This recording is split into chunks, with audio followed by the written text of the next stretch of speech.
Hi అండి, good afternoon. ఈరోజు నా లంచ్తో మీ దగ్గరకు వచ్చేసాను.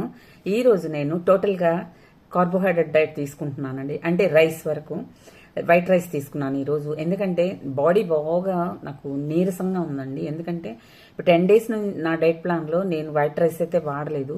కార్బోహైడ్రేట్ తక్కువ అయితే మనకు బాడీలో నీరసం అనేది ఉంటుందండి.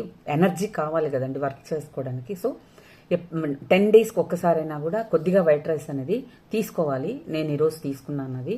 దాంతోపాటు ఇంకా ఆకుకూర పప్పు అండి. ఆకుకూరలో వెయిట్ లాస్కే పనికి వస్తుంది అది. నెక్స్ట్ వచ్చి క్యారెట్ అండ్ కీరా స్టీమ్డ్ సలాడ్ తీసుకున్నాను.